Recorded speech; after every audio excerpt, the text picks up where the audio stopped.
1.2.7 history B Ed 23-25 second সেমের জন্য কিছু probable suggestion দেওয়া হয়েছে, তোমরা দেখে নেবে, এবং এই অ্যান্সারটাও নিচে দেওয়া আছে। গ্রুপ এ থেকে তোমাদের 5টা কোয়েশ্চেন করতে হয় 2 মার্কসের।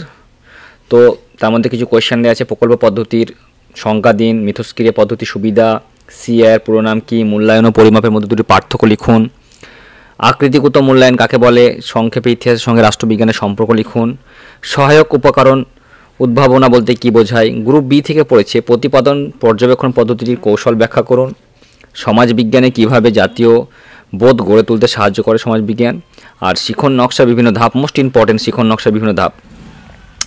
ইতিহাসে শিখনে নির্ণায়ক সংশোধন ব্যাখ্যা করুন, সার্বিক মূল্যায়নের ধারণা লিখুন, লাস্ট কোয়েশ্চেন ইতিহাস পাঠ্যক্রম প্রণয়নের বিভিন্ন নীতিগুলি লিখুন। গ্রুপ সি থেকে তোমাদের একটা কোয়েশ্চেন করতে হয় 10 মার্কসের। এখানে কোয়েশ্চেন দেওয়া আছে যে এইটা করবে কোয়েশ্চেন নাম্বার 2 মাধ্যমিক স্তরের ইতিহাস পাঠের লক্ষ্য উদ্দেশ্য, এবং কোয়েশ্চেন নাম্বার 3 ইতিহাস যে মূল্যায়ন পদ্ধতি আছে সেই মূল্যায়ন পদ্ধতির বিশদে আলোচনা করুন। ঠিক আছে, তো এই গেল তোমাদের হিস্ট্রির কোয়েশ্চেন।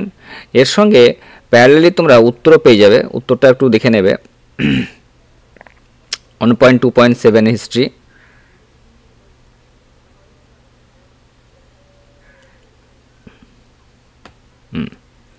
কোয়েশ্চেনগুলো করার পর তোমরা হিস্ট্রির যে অ্যান্সারগুলো পাবে সেগুলো এখানে আছে।